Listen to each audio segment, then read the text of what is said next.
"So that's a reproduction tool between your legs?" Yaris asked, her leafy appendages rustling with curiosity as she pointed at Harry Stevens's lower body. Harry, a human botanist freshly arrived on the alien planet Ocampa, felt his face flush. He hadn't expected his first conversation with an alien to involve explaining human anatomy. "Well, yes, in a manner of speaking," he stammered, acutely aware of the growing crowd of plant-based Ocampa gathering around him. The spaceport buzzed with activity as more Ocampa approached, their photosynthetic skin glistening under the planet's twin suns. Harry's mission to study Ocampa's unique flora was off to an unexpectedly personal start. Yaris, designated as Harry's guide, leaned in closer. "Fascinating. We Ocampa reproduce through spores. We've never encountered mammals before." As Harry fumbled through an impromptu biology lesson, he noticed concern etched on the faces of the elder Ocampa. One stepped forward, introducing himself as Tuvix, leader of the Ocampa High Council. "Mr. Stevens," Tuvix said, his voice a low rustle like wind through leaves. "Your arrival is fortuitous. Our species faces a crisis. Our fertility rates are declining rapidly. We fear extinction within generations." Harry's scientific curiosity overrode his embarrassment. "I'm here to study your flora, but I'd be honored to help with your fertility issues.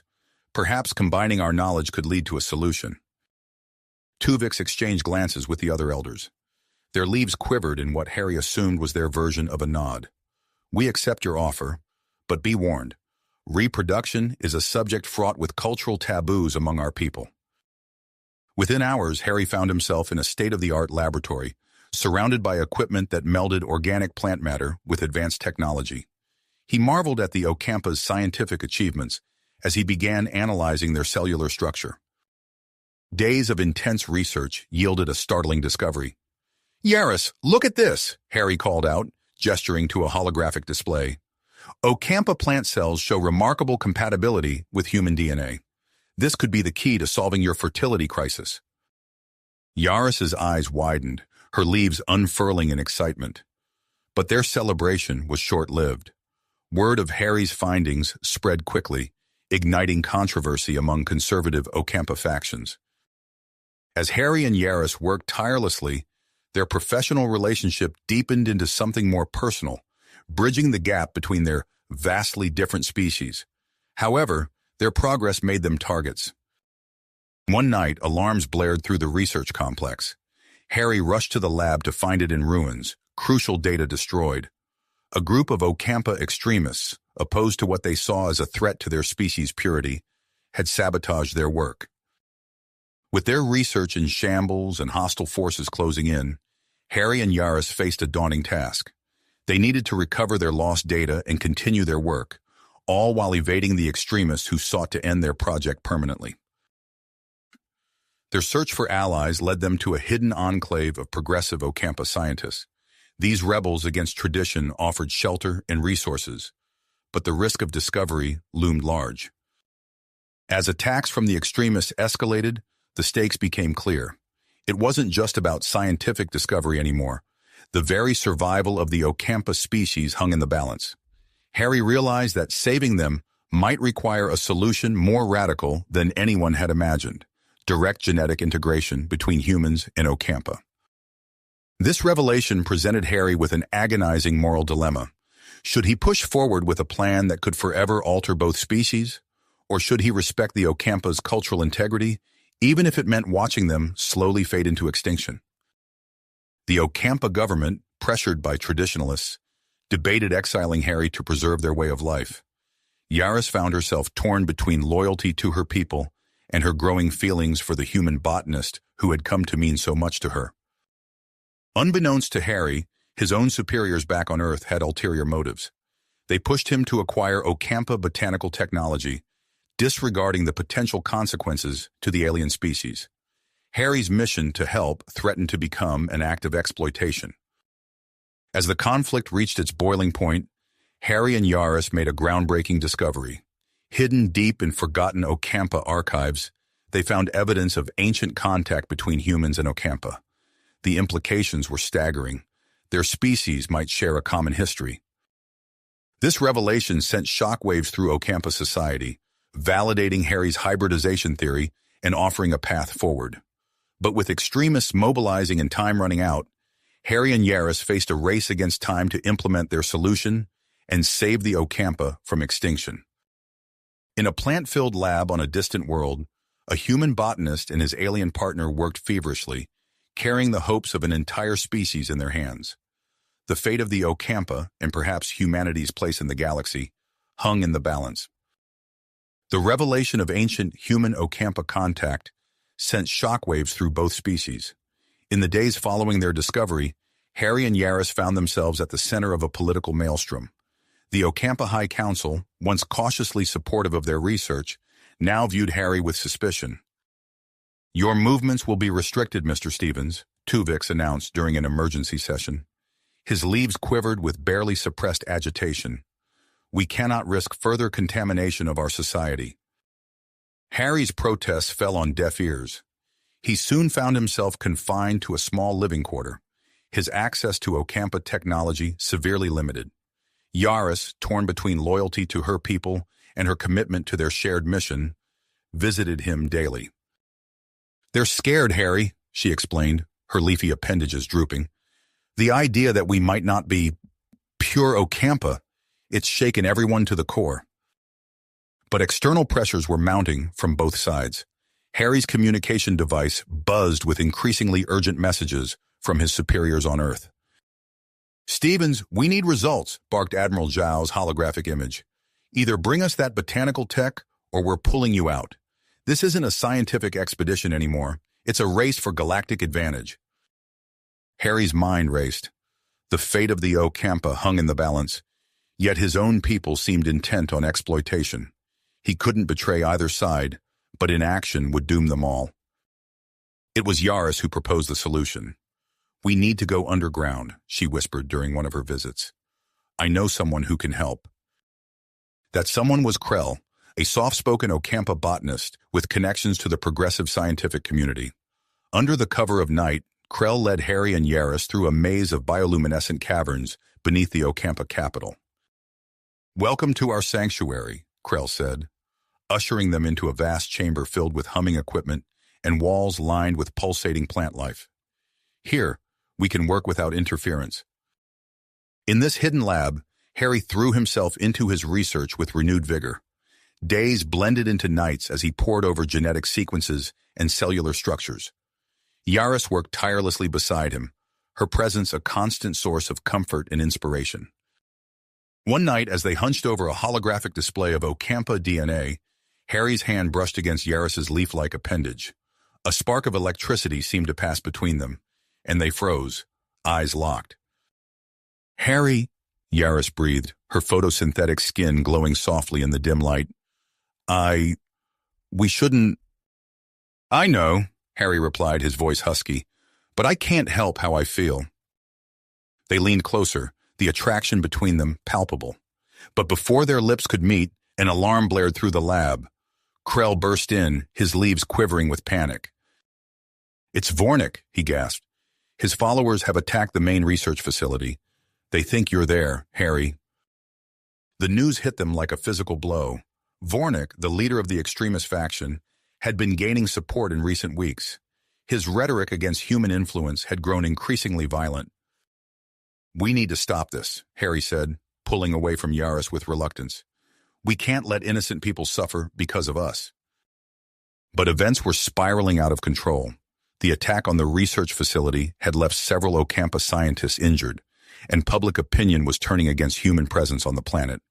The High Council, under pressure from all sides, issued their ultimatum to Harry: produce results in one planetary cycle or face exile. As the deadline loomed, Harry redoubled his efforts. His breakthrough came in the early hours of the morning after countless failed attempts. He stared in awe at the hybrid plant cell pulsing on the screen before him. "Yaris, Krell, look at this," he called out, his voice hoarse from exhaustion. "We've done it. Human and Ocampa DNA, perfectly merged." Their celebration was short-lived. As Yaris examined the data, her expression grew troubled.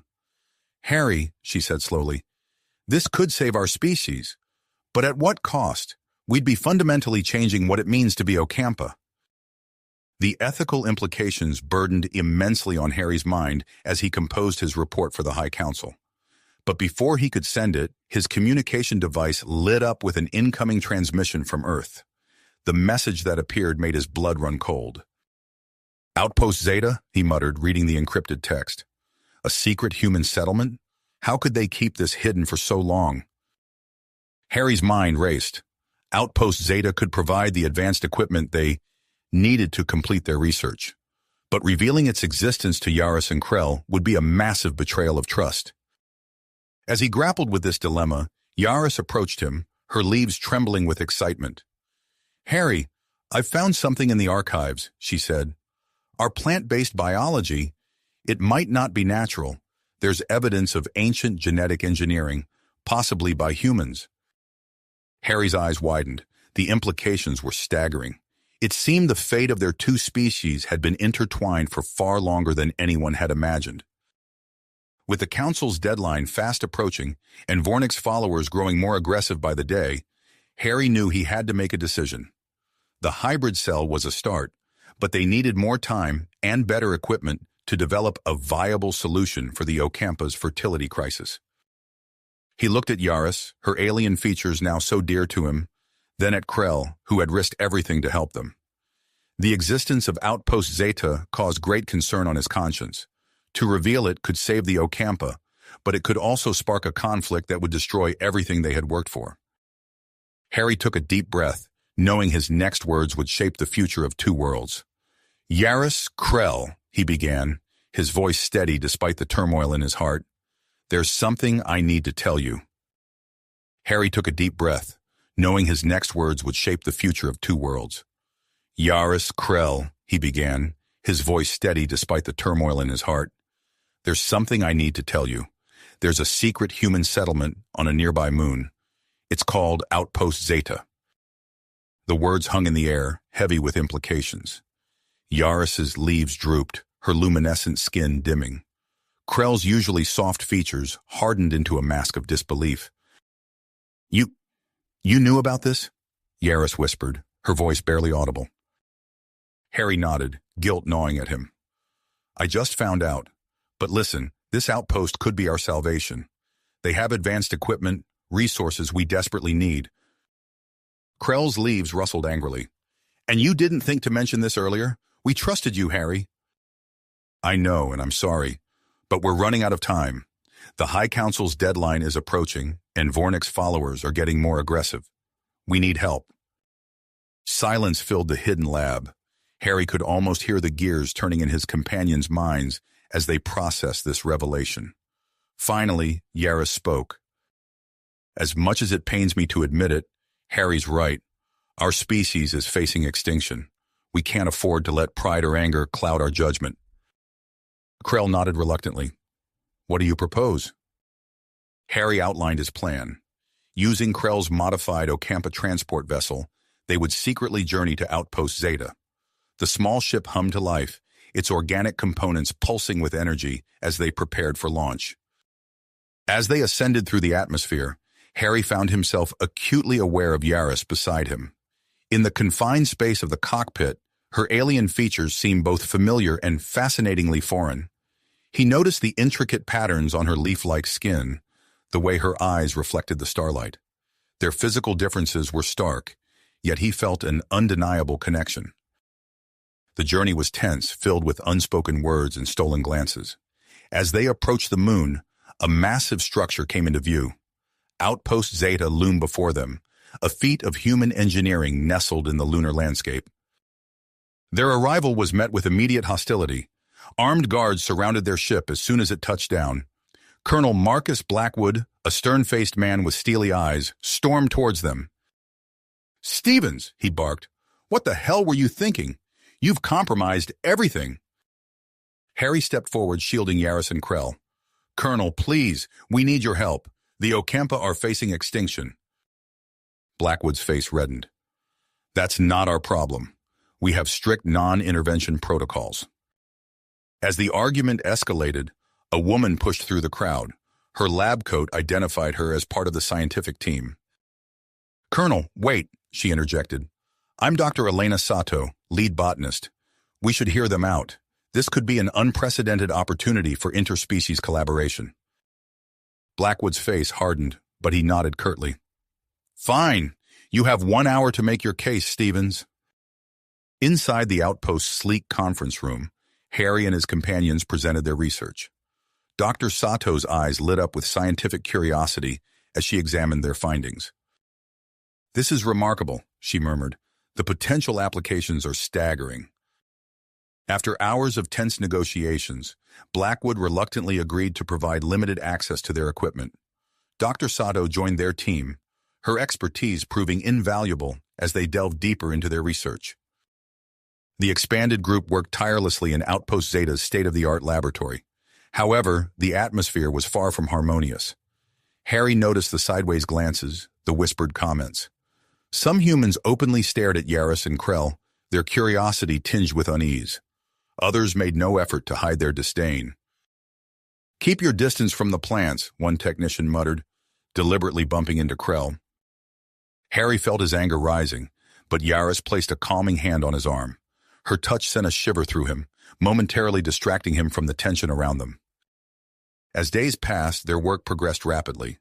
The hybrid cell they had created showed promise, but implementing it posed new challenges. It became clear that direct genetic material from humans would be necessary to complete the process. The implications hit Harry like a physical blow. This solution wouldn't just save the Ocampa, it would fundamentally change them. The line between their species would blur, creating an irreversible bond. As the team debated the ethics of their discovery, an urgent message arrived from Ocampa. The planet's ecosystem was deteriorating faster than anticipated. They had even less time than they'd thought. Amidst this crisis, Harry received a classified transmission from Earth. His superior's orders were clear: secure samples of Ocampa plant technology, regardless of the consequences to his allies. The weight of this betrayal pressed down on him, competing with his growing feelings for Yaris and his commitment to their cause. Before Harry could process this new dilemma, alarms blared throughout the outpost. Long-range sensors had detected an approaching Ocampa ship. Evacuation protocols initiated, a computerized voice announced. All personnel report to designated areas. Colonel Blackwood's voice crackled over the intercom. Stevens, get your Ocampa friends out of here. We're locking down in 10 minutes. Panic gripped Harry. They were so close to a breakthrough. They couldn't leave now. Dr. Sato burst into the lab, her face flushed. Harry, take this, she said, pressing a small device into his hand. It's a copy of our research. Complete it. Save them. Harry nodded, grateful for her trust. He turned to Yaris and Krell. We need to go. Now. As they raced towards their transport vessel, alarms continued to sound. The outpost was a flurry of activity, humans rushing to secure sensitive materials and prepare for lockdown. Harry's mind raced. Return to Earth and secure his career, but doom the Ocampa? Or flee with Yaris and Krell, becoming a fugitive from both species? The decision crystallized as they reached their ship. Harry looked at Yaris, her alien features now as familiar to him as his own reflection. He knew where he belonged. Let's go, he said, ushering them into the vessel. As they prepared for launch, the massive form of an Ocampa ship appeared in the sky above. Their small transport hummed to life, the organic components pulsing with urgency. Harry gripped the controls, acutely aware of the choice he was making. Behind them, Outpost Zeta was sealing itself off. Ahead lay uncertainty, danger, and the monumental task of saving an entire species. With a final look at Yaris, her eyes reflecting a mix of fear and dedication, Harry engaged the launch sequence. The vessel shot forward, leaving the moon and hurtling into the vastness of space. Their journey was just beginning, and the fate of two species hung in the balance. Balance. As their small vessel accelerated away from the moon, Harry's fingers flew across the control panel, activating the cloaking technology Krell had installed. The ship shimmered, becoming invisible just as the massive Ocampa vessel loomed into view. Hold on, Harry warned, maneuvering their craft through the debris field surrounding the moon. Yaris gripped her seat, her luminescent skin pulsing with anxiety. Krell's leaves rustled as he monitored their pursuers. "They haven't detected us," Krell announced, relief evident in his voice. "The cloaking device is working perfectly." Harry allowed himself a brief moment of respite before focusing on their next move. "We need to find a safe place to continue our work," he said, pulling up a star chart on the main display. "Somewhere isolated, away from both human and Ocampa interference." Yaris leaned forward, her alien eyes scanning the holographic map. "There," she said, pointing to a small, unremarkable planet. "It's uninhabited, but within our ship's range." "Good eye," Harry nodded, setting the coordinates. "We'll call it Haven."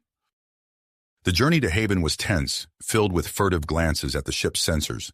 But as they entered the planet's atmosphere, a collective sigh of relief echoed through the cockpit. The surface below was a patchwork of dense forests and winding rivers, untouched by sentient life. They landed in a small clearing, the ship's organic components pulsing as they powered down. As the hatch opened, Harry was struck by the planet's crisp, clean air. It smelled of possibility. "Let's get to work," he said, hefting a crate of equipment salvaged from Outpost Zeta. "We don't know how much time we have." Over the next few days, they transformed their landing site into a makeshift laboratory. Harry focused on synthesizing the hybrid cells on a larger scale, while Yaris and Krell worked on developing a method to safely introduce the genetic material to the Ocampa population. As they worked, Harry found himself stealing glances at Yaris. Her alien features, once so strange to him, now held a captivating beauty. He noticed the graceful way her leaves swayed as she moved, the intensity in her eyes as she pored over data. One evening, as they took a break from their relentless work, Harry found Yaris standing at the edge of the clearing, gazing up at the unfamiliar stars. "What are you thinking about?" he asked, moving to stand beside her. Yaris turned to him, her luminescent skin glowing softly in the twilight. "The future," she said, her voice tinged with a mix of hope and fear. "What our work could mean for my people, for both our species." Harry nodded, understanding the weight of their endeavor. "I know. It's overwhelming." "Harry," Yaris said, her leaf-like hand brushing against his, sending a shiver through him. "I'm scared. What if we succeed? What if we fail? Either way, nothing will ever be the same." He took her hand, marveling at how natural it felt despite their physical differences. "Whatever happens, we'll face it together." Their moment was interrupted by Krell's excited call from the lab. "Harry, Yaris, come quickly!" They rushed back to find Krell hunched over a microscope, his leaves quivering with excitement. "Look," he said, stepping aside.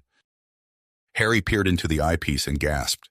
The hybrid cells they had created were multiplying, forming a complex structure. "It's working," he breathed. "We've done it." Over the next week, they worked tirelessly to refine their creation. The hybrid organism grew rapidly, combining the best traits of human and Ocampa biology. It demonstrated increased fertility and remarkable resilience to environmental changes.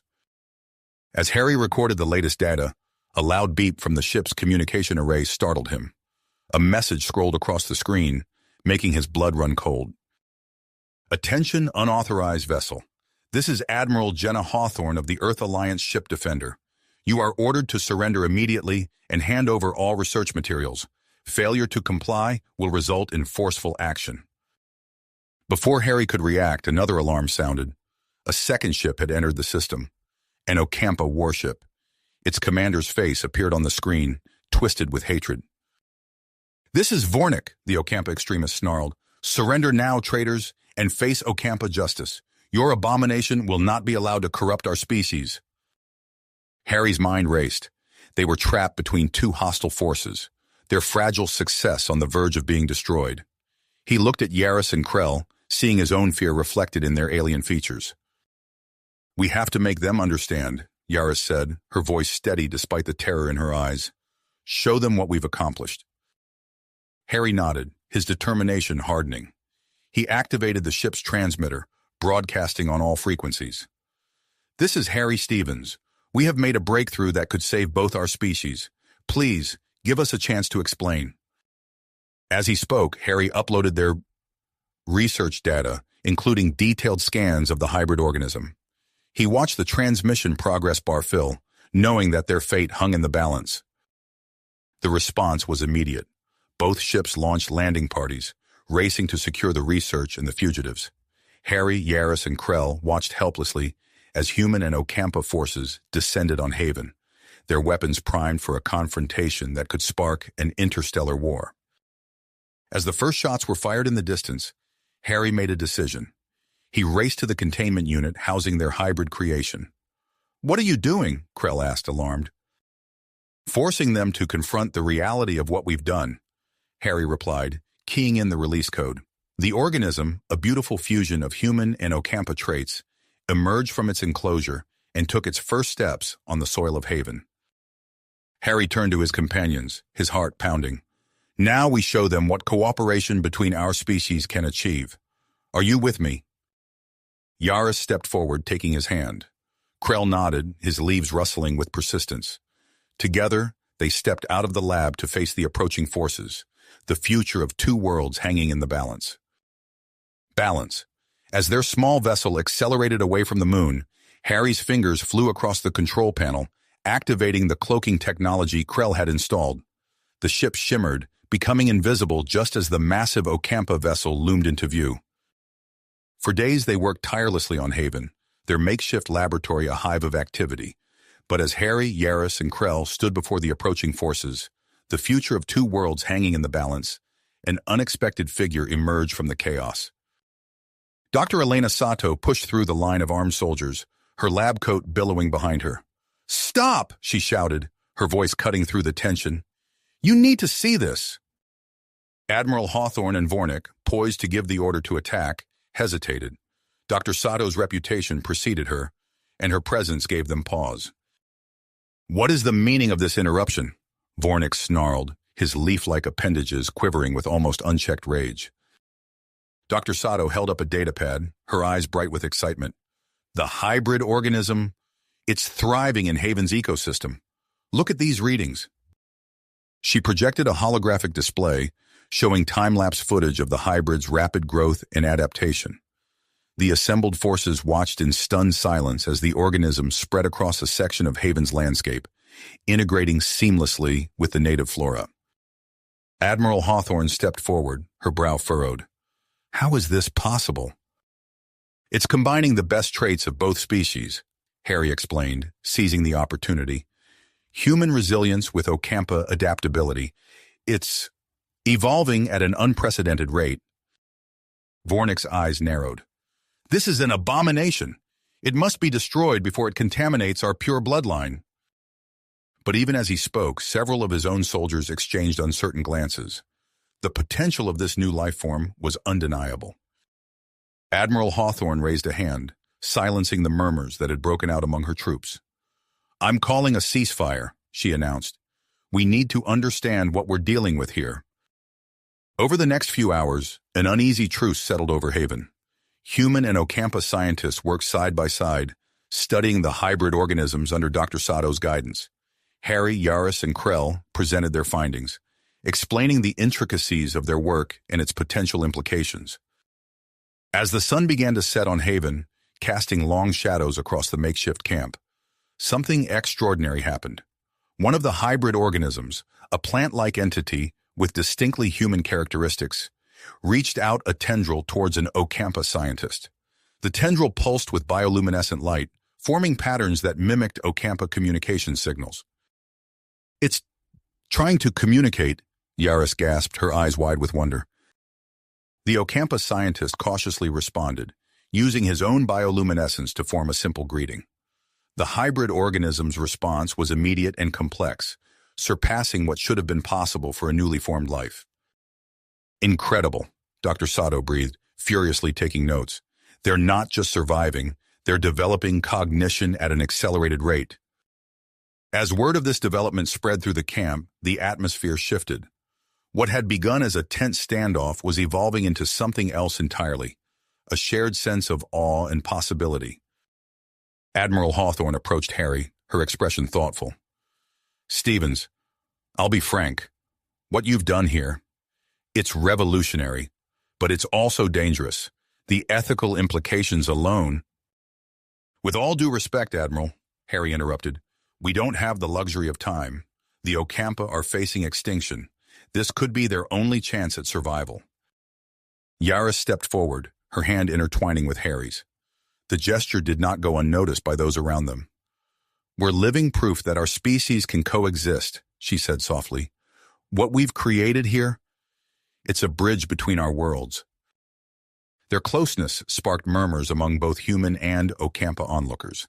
Some looked disgusted, others intrigued, but none could deny the symbolism of their union. As discussions continued into the night, Vornik paced at the edge of the camp, his fury building. He couldn't accept this turn of events. In his mind, this was a betrayal of everything the Ocampa stood for. Under the cover of darkness, Vornik gathered his most loyal followers. We must destroy this abomination, he hissed, for the purity of our race. But as they moved to sabotage the research site, Zara, Vornik's trusted lieutenant, hesitated. She had seen the potential of the hybrids, had witnessed their attempts at communication. Could this truly be the key to saving their people? In a split-second decision that would change the course of history, Zara turned on Vornik. No, she said firmly. I won't let you do this. The ensuing struggle alerted the camp. Vornik was quickly subdued, his plot exposed. The Ocampa delegation, shocked by this betrayal, unanimously voted to remove him from power.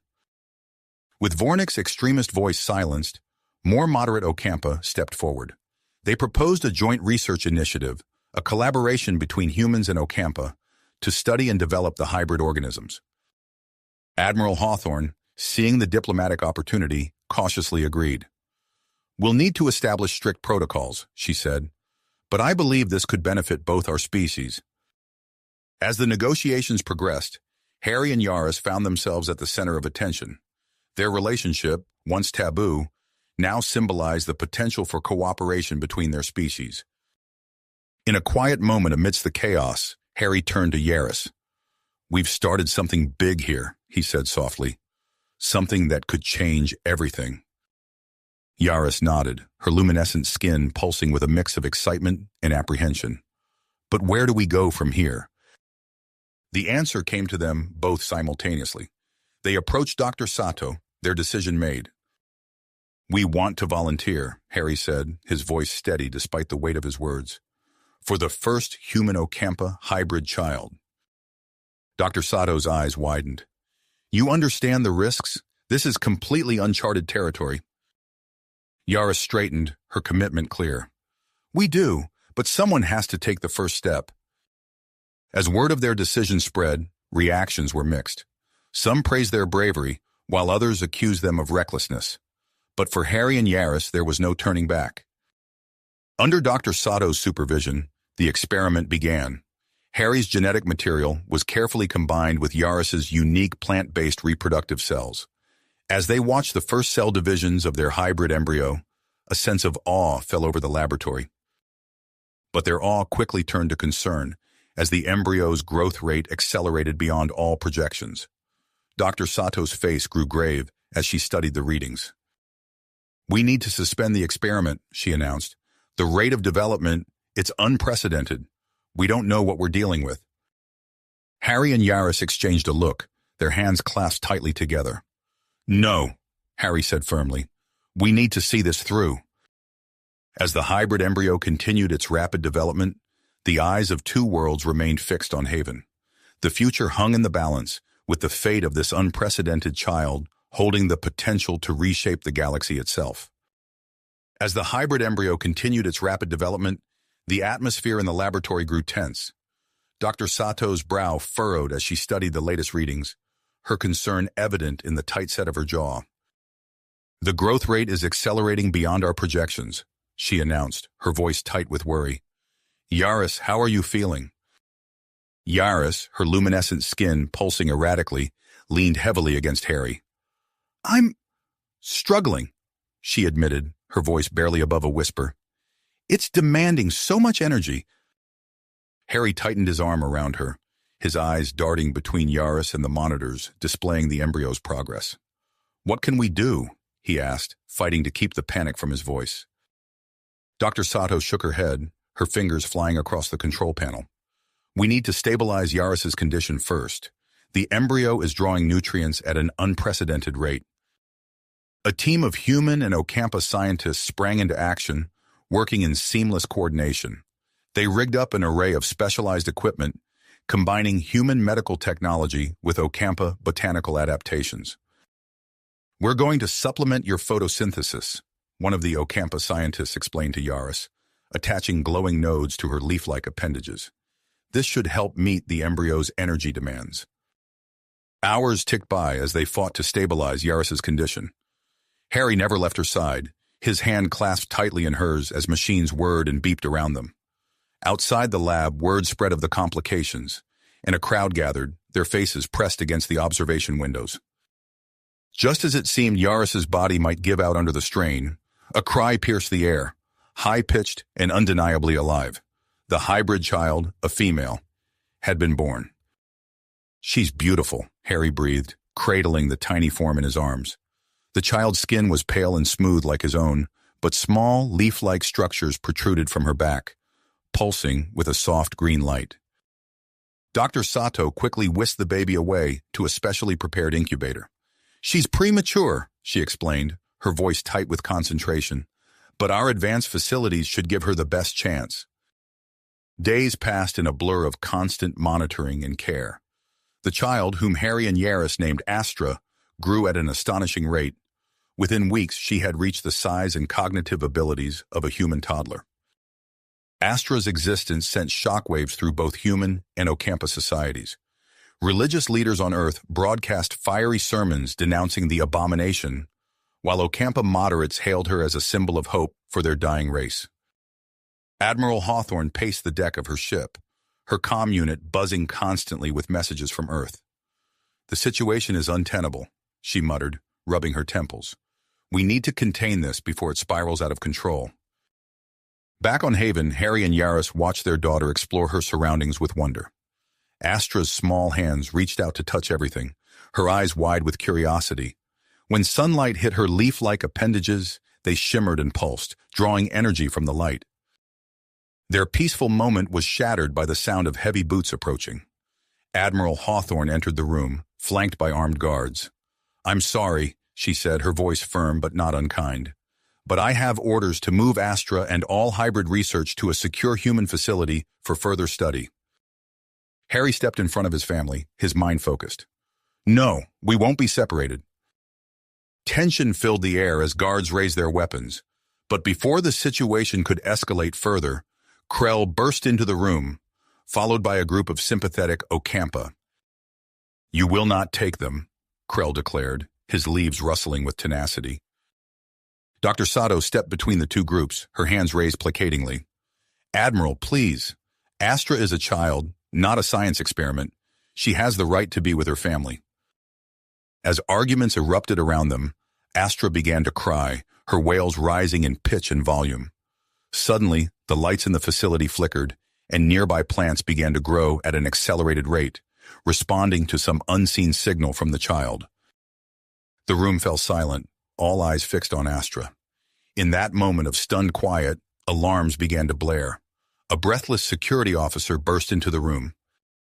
Admiral, we've detected a ship entering the atmosphere. It's not one of ours, and it's not responding to hails. Before anyone could react, the facility shook with the impact of an explosion. Through the windows, they could see smoke rising from the planet's defense systems. We're under attack, Admiral Hawthorne snapped, immediately shifting into combat mode. Everyone to battle stations. As chaos erupted around them, Harry grabbed Yaris's hand, scooping Astra into his arms. We need to get out of here, he said urgently. Krell appeared at their side, his leaves twitching with nervous energy. I know a way. Follow me. They slipped out of the facility amid the confusion, Krell leading them towards the dense forests of Haven. Behind them, the sounds of battle grew louder as human supremacist forces clashed with the planet's defenders. As they plunged into the alien wilderness, Harry clutched Astra close, feeling the rapid beat of her heart against his chest. Yaris moved with surprising agility through the underbrush, her plant-like physiology adapting to the environment. Where are we going? Harry asked, ducking under a low-hanging branch. Krell paused, his sensory leaves quivering. There are ruins deep in these forests, ancient structures that might offer protection. As they pressed deeper into the unknown, the sounds of conflict faded behind them. Astra, seemingly unfazed by their flight, reached out to touch the strange plants they passed, her eyes wide with wonder. Suddenly, Yaris stopped short, her luminescent skin pulsing rapidly. "Look," she whispered, pointing ahead. Emerging from the dense foliage was a massive stone structure, its surface covered in intricate markings that seemed to shimmer in the dappled sunlight. The ruins stood as a silent testament to some long-lost civilization, holding secrets that could reshape their understanding of Haven and perhaps the future of human-Ocampa relations. As they approached the ancient edifice, Astra began to squirm in Harry's arms, reaching out towards the structure with an intensity that surprised them all. Her leaf-like appendages glowed brightly, resonating with some unseen energy emanating from the ruins. Harry and Yaris exchanged a look of mingled fear and hope. Whatever lay within these mysterious ruins, they knew it would change the course of their lives, and potentially the fate of two species, forever. As they approached the ancient edifice, the air around them seemed to crackle with an unseen energy. Astra's leaf-like appendages glowed brighter, pulsing in sync with some hidden rhythm emanating from the ruins. Harry tightened his grip on his daughter, exchanging a worried glance with Yaris. Krell's sensory leaves quivered. "There's something awakening," he whispered. Before they could react, a blinding flash of light erupted from the structure. Harry instinctively shielded Astra's eyes, feeling a wave of energy wash over them. In the distance, they heard the sounds of malfunctioning equipment and panicked shouts. As the light faded, an eerie silence fell over the forest. The constant hum of technology that had become background noise on Haven was suddenly, conspicuously absent. "The comms are down," Harry said, tapping his earpiece. "Everything's offline." Yaris nodded, her luminescent skin flickering erratically. "I can feel it. The energy pulse has disrupted all advanced technology on the planet." Their attention was drawn back to the ruins as a shimmering figure materialized before them. It was humanoid in shape, but its form constantly shifted, like leaves swaying in a breeze. When it spoke, its voice resonated not just in their ears, but in their minds. "Welcome, children of Earth and Ocampa," the being said. "I am the gardener, keeper of Haven's secrets." Harry stepped forward, still cradling Astra. What are you?" The gardener's form rippled. "I am an artificial intelligence created by the Cedars, the race that once called this planet home. They designed Haven as a refuge for species facing extinction." Astra reached out towards the hologram, her tiny hands passing through its shimmering form. The gardener's attention focused on her. "Fascinating," it said. "This child, she is the key we have long awaited, a successful fusion of human and Ocampa DNA." Before they could question further, the sound of approaching footsteps filled the clearing. Admiral Hawthorne emerged from the underbrush, followed by a group of Ocampa leaders. Their weapons hung uselessly at their sides, rendered inert by the energy pulse. "What in the name of—" Hawthorne trailed off, her eyes wide as she took in the scene before her. The gardener addressed the newcomers. "Your arrival is timely. I have an offer for both of your species." Over the next hour, the gardener explained Haven's true purpose and the potential it held. It spoke of advanced genetic engineering techniques, terraforming capabilities, and a vault containing the genetic material of countless extinct species. "I offer you this knowledge," the gardener said, "on one condition. You must agree to peacefully coexist and work together to restore Haven to its original purpose." Admiral Hawthorne and the Ocampa leaders exchanged wary glances. The tension in the air was palpable as centuries of mistrust and recent conflicts weighed against the unprecedented opportunity before them. Finally, Hawthorne stepped forward. "On behalf of Earth, I agree to a temporary truce and the formation of a joint committee to oversee this project." The lead Ocampa representative, his leaves rustling with nervous energy, nodded. "The Ocampa people are willing to cooperate for the greater good of both our species." As word of the truce spread, the forest around the ruins became a hive of activity. Human and Ocampa scientists worked side by side, poring over the data provided by the gardener. Harry and Yaris found themselves at the center of it all, with Astra becoming a subject of intense fascination. Dr. Sato approached them, her eyes shining with excitement. "The gardener has provided us with techniques to stabilize the Ocampa's fertility issues," she explained. "This could be the key to saving their entire species." Yaris gasped, her hand flying to her mouth. "Is it really possible?" As days turned into weeks, the alliance between humans and Ocampa grew stronger. The ruins revealed more of their secrets, including a vast network of underground facilities designed to house endangered species from across the galaxy. One morning, as Harry and Yaris prepared to lead a joint expedition into a newly discovered complex, they felt a tremor run through the ground. Astra, now the size of a human 5-year-old, pointed to the horizon. "Look!" she cried, her voice a mixture of excitement and alarm. The landscape was changing before their eyes. Trees shifted and reshaped themselves. New plant species sprouted from the ground, and the very color of the sky seemed to ripple and change. "The terraforming systems," Yaris breathed. "They're activating." Harry pulled his family close as they watched Haven's transformation unfold. The awakening of the planet's ancient systems promised new wonders and challenges ahead. As leaders of the joint Human Ocampa research team, they knew their actions would shape not just their own future, but potentially the course of galactic history. "Are you ready?" Harry asked, looking at Yaris and Astra. Yaris nodded, her skin pulsing with willpower. Astra's leaf-like appendages glowed brightly as she grasped her parents' hands. Together they stepped into the entrance of the underground complex, ready to face whatever secrets and obstacles Haven had in store for them. The fate of 2 species and countless others hung in the balance as they ventured into the unknown depths of their new home. As Harry, Yaris, and Astra stepped into the entrance of the underground complex, they were immediately enveloped by a cool, musty air that carried the weight of millennia.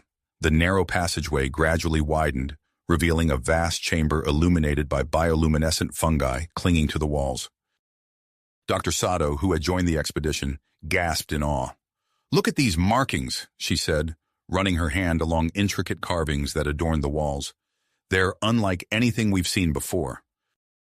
The team moved deeper into the complex, their footsteps echoing in the cavernous space. Suddenly, Astra tugged on Harry's sleeve, pointing ahead. "Dad, look!" Before them stood a row of translucent cylinders, each containing a suspended figure shrouded in a pale mist. Harry approached cautiously, wiping away condensation from the nearest container. His eyes widened as he recognized the vague shape within. It's human," he breathed, "or at least something very close to human." Yaris examined another cylinder, her luminescent skin pulsing with excitement. "This one appears to be an early form of Ocampa," she said, her voice tinged with wonder. Dr. Sato hurried from container to container, her scientific curiosity overriding her caution. "These are biostasis chambers," she explained. "They contain preserved specimens of various species, including what appeared to be ancestors of both humans and Ocampa." As the team spread out to examine the chambers, a low hum began to reverberate through the complex. Lights flickered to life along the walls, and the ground beneath their feet trembled. "Everyone, stay close," Harry called out, pulling Astra closer to him. Panels in the wall slid open, revealing sleek metallic figures. The robotic guardians moved with fluid grace, their glowing eyes fixed on the intruders. "Unauthorized presence detected," a synthesized voice echoed through the chamber. "Initiating defense protocols." Chaos erupted as the guardians advanced. Harry pushed Astra behind a cluster of stasis chambers, then turned to face the oncoming threat. He ducked under the swing of a metallic arm, using his combat training to narrowly avoid the attacks. Yaris moved with surprising agility, her plant-like physiology allowing her to bend and twist in ways that confused the Guardian's targeting systems. She managed to disable one by tangling its limbs with her elongated appendages.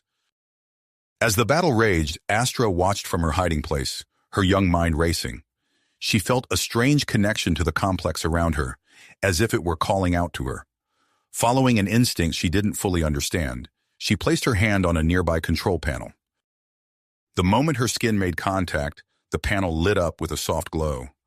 Astra's leaf-like appendages began to pulse rhythmically, and she felt a surge of information flooding her consciousness. "Mom, Dad," she called out, "I think I can stop them." Harry turned, his eyes wide with a mixture of fear and amazement, as he saw his daughter interfacing with the ancient technology. "Astra, be careful!" With a final pulse of energy from Astra, the robotic guardians froze in place, their glowing eyes dimming. The hum of machinery faded, leaving the chamber in eerie silence. Dr. Sato approached Astra cautiously. "How did you do that?" she asked, her voice filled with awe. Astra shook her head, looking as bewildered as the adults. "I don't know. It was like the machines could understand me." As the team regrouped, catching their breath after the intense encounter, a new sound caught their attention. It was a low, rhythmic pulsing, coming from deeper within the complex. "What is that?" Yaris asked, her sensory leaves quivering. They followed the sound, moving through winding corridors that seemed to descend further underground. The air grew warmer and more humid as they progressed. Finally, they emerged onto a ledge overlooking a vast cavern. The sight before them was beyond anything they could have imagined. The cavern stretched as far as the eye could see, filled with a dense jungle of alien vegetation. Bioluminescent plants cast a soft, multicolored glow over the landscape. Strange creatures flitted between the trees, their calls echoing in the massive space. "It's an entire ecosystem," Dr. Sato whispered, her scientific mind already cataloging the myriad of new species before her. As they stood in awe of the underground world, a familiar shimmering form appeared beside them. The gardener's holographic presence seemed to pulse in time with the life around them. "You have discovered one of Haven's greatest treasures," the AI said. "This is but one of many preservation chambers, designed to safeguard life forms from across the galaxy." Harry turned to the gardener, his mind turning from the implications. "How is this possible? How long has this been here?" The gardener's form rippled as it replied, "This complex has existed for millions of your years. The Cedars created it as a safeguard against galactic extinction events." As the team began to explore the cavern, their communicators crackled to life. Admiral Hawthorne's voice came through, filled with urgency. "Kim, do you read me? We've got a situation up here. The terraforming process is accelerating beyond our control. We're seeing massive storms, earthquakes. We need to evacuate the surface settlements immediately." Harry exchanged a worried glance with Yaris. Their newfound underground paradise was wondrous, but their people above were in danger. As they prepared to return to the surface, they knew that the discoveries they had made in the complex would change everything, for better or worse. The future of Haven and the delicate alliance between humans and Ocampa now hinged on their ability to harness the ancient technologies they had uncovered and face the challenges that lay ahead. As Harry, Yaris, and their team emerged from the underground complex, they were met with a world transformed. The once familiar landscape of Haven had become an alien tapestry of colors and shapes, dotted with massive biodomes that stretched as far as the eye could see. Admiral Hawthorne approached them, her face a mixture of awe and concern. "The terraforming process has stabilized, but we're dealing with an entirely new planet now. Those domes, they're unlike anything we've ever seen." Harry nodded, his mind racing with the implications. "We need to establish research outposts immediately. These domes could hold the key to countless extinct species." Over the next few months, the joint human-Ocampa research team worked tirelessly to explore and catalog the new environment. Harry found himself leading a team focused on integrating alien plant life with Ocampa biology. The work was challenging but exhilarating, filled with daily discoveries that pushed the boundaries of their scientific understanding. Yaris proved invaluable in these efforts. Her plant-based physiology allowed her to communicate with some of the more sentient flora they encountered. Harry watched in amazement as his wife carried on silent conversations with towering alien trees, their leaves shimmering with bioluminescent patterns. "They're ancient," Yaris explained after one such exchange. "These plants have memories spanning millions of years. They've seen civilizations rise and fall." As they worked, Astra continued to grow at an astonishing rate. Now resembling a human teenager, she had become an integral part of their research efforts. Her unique hybrid abilities allowed her to interface with Haven's ancient technology in ways that neither humans nor Ocampa could manage alone. One day, as they explored a newly discovered biodome, Astra placed her hand on a control panel. Her eyes glazed over, and her leaf-like appendages began to pulse with energy. "Dad, Mom," she called out, her voice distant. "I can see the entire network. It's incredible." Harry and Yaris exchanged worried glances. They were proud of their daughter's abilities, but the rapid pace of her development and the unknown consequences of her connection to Haven's systems filled them with unease. As the colony expanded, new challenges arose. Victor Roth, a charismatic entrepreneur from Earth, began advocating for more aggressive resource extraction from the biodomes. His team moved quickly, harvesting rare materials with little regard for the delicate ecosystems they were disrupting. Harry confronted Roth at a colony council meeting. "What you're doing is dangerous," he argued. "These ecosystems are interconnected in ways we don't yet understand. We can't just strip them for parts." Roth smiled, his charm masking a ruthless ambition. "We have a responsibility to our people, Dr. Kim. These resources could revolutionize life back on Earth. We can't let fear hold us back." The tension between the two factions grew, with Harry and Yaris organizing a coalition to oppose Roth's exploitative practices. They proposed a sustainable development plan, emphasizing the long-term benefits of preserving Haven's unique environments. Their efforts were interrupted by a piercing alarm that echoed through the colony. Admiral Hawthorne's voice came over the communication system, tight with urgency. "All personnel, this is not a drill. We have a code red situation. An unknown predatory species has escaped from Biodome 7. It's heading towards the main settlement. This creature is extremely dangerous. Initiate emergency protocols immediately." Harry and Yaris rushed to the command center, where they found Astra already interfacing with the colony's defense systems. On the main screen, they saw a terrifying creature rampaging through the outskirts of the settlement. Its body was a nightmarish fusion of insectoid and reptilian features, with razor-sharp claws and a poisonous stinger. "The Havoc Beast," Roth breathed, having entered the command center behind them. "I've never seen anything like it." As they watched in horror, the creature tore through the colony's outer defenses with ease. Emergency teams scrambled to evacuate civilians, but the beast's speed and ferocity made containment nearly impossible. "We need to activate Haven's defense protocols," Harry said, turning to Astra. "Can you do it?" Astra nodded, her young face set with persistence. "I think so, but I'll have to fully connect with the planet's systems. I don't know what that might do to me." Yaris reached out, her luminescent skin pulsing with concern. "Astra, you don't have to do this. We can find another way." But Astra was already moving towards the central interface panel. "There's no time," she said. "I have to try." As Astra placed her hands on the panel, her body began to glow with an otherworldly light.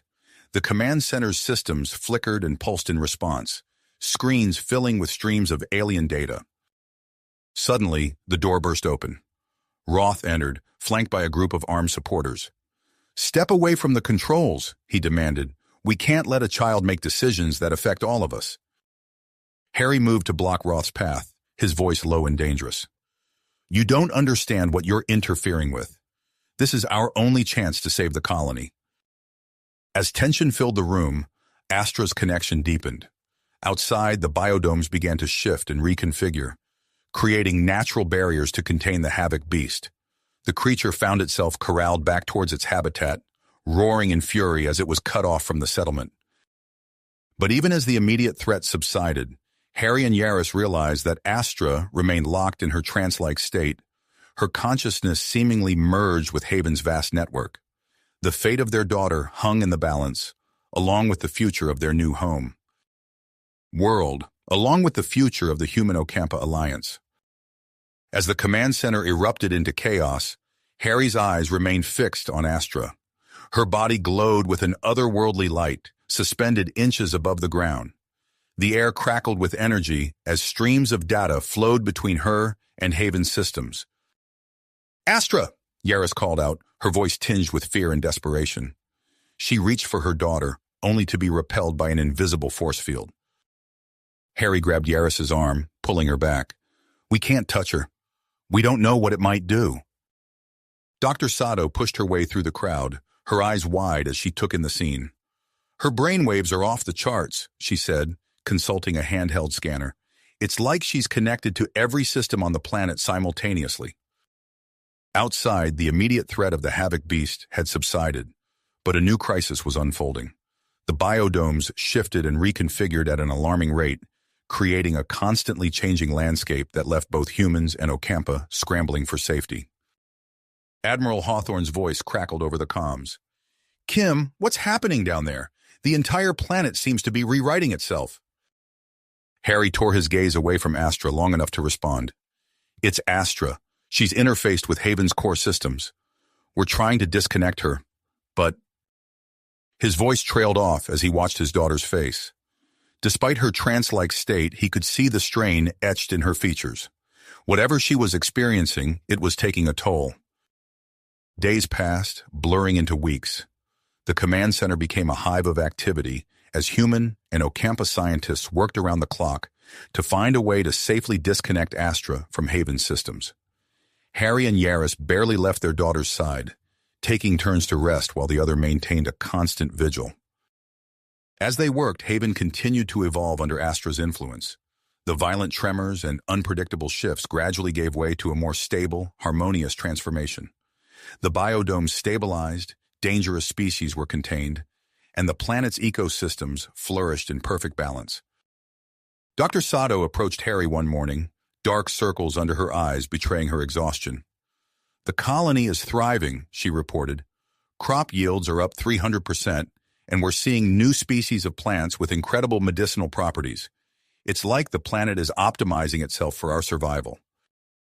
Harry nodded, his gaze never leaving Astra's suspended form. But at what cost? He murmured. Yaris placed a comforting hand on his shoulder, her skin pulsing with a soft, soothing light. We'll find a way, she assured him. We have to. Their breakthrough came unexpectedly. Krell, the Ocampa archaeologist, burst into the command center, his usually calm demeanor replaced by hardly restrained excitement. We've found something, he announced breathlessly. An ancient chamber, deep within the ruins. There's a device. It might be our chance to reach Astra. Harry and Yaris exchanged a look of cautious hope. Within hours, they stood at the entrance of a massive cavern, its walls covered in intricate, glowing symbols. At the center stood a towering structure that pulsed with the same energy that now flowed through Astra. It's a communication nexus, Krell explained, running his hands over the ancient controls, designed to facilitate direct interaction with the planet's consciousness. Harry stepped forward, his heart pounding. If we use this, we might be able to reach Astra mentally, bring her back. Yaris nodded, her expression resolute.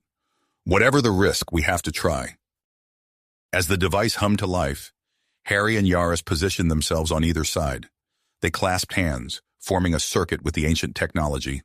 The world around them faded away, replaced by a vast mental landscape that stretched as far as they could perceive. Rivers of data flowed through an impossibly complex network, connecting vibrant ecosystems that represented Haven's interconnected biomes. At the center of it all, they saw her. Astra, her consciousness expanded to encompass the entire planet. Mom? Dad? Astra's voice echoed through their minds, filled with surprise and a hint of longing. Harry reached out, his form in this mental space rippling with emotion. Astra, we're here to bring you home. Astra's expanded consciousness enveloped them, sharing the incredible knowledge and power she now possessed. But I am home, she explained. I've become one with Haven. This is necessary for our survival, for the success of our alliance. Yaris pushed forward, her mental form pulsing with maternal commitment. You don't have to sacrifice yourself, Astra. Your individual existence is just as important as your role here. Remember who you are, Harry added, his voice thick with emotion. A bridge between two species, yes, but also our daughter. A unique individual with dreams and experiences all your own. As they spoke, memories flowed between them. Astra's first steps, her laughter as she played in Haven's fields, the wonder in her eyes as she discovered her unique abilities. The mental landscape around them shimmered, responding to the powerful emotions. Slowly, Astra's vast consciousness began to condense, taking on a more recognizable form. I understand, she said, her voice becoming more like the daughter they knew. I can still help Haven without losing myself. The process of disconnection proved to be as dangerous as they had feared.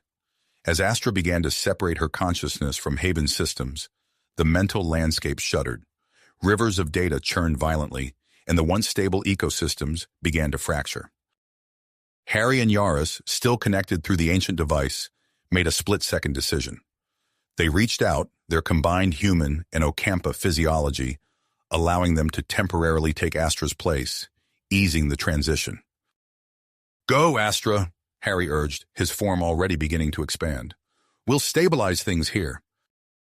"But," Astra began to protest. "Trust us," Yaris interrupted, her own consciousness melding with Harry's as they spread through Haven's systems. "This is what parents do." With a final, grateful pulse of emotion, Astra's consciousness retreated from the mental landscape. Harry and Yaris worked in perfect synchronization, their minds melded with Haven's vast network. They guided the planet's processes back towards stability, drawing on their unique combination of human ingenuity and Ocampa intuition. Hours passed in the physical world as they labored in the mental realm. Gradually, the violent tremors subsided, and Haven settled into a new equilibrium. As the first rays of dawn broke over the transformed landscape, Harry and Yaris successfully disconnected from the planet's systems.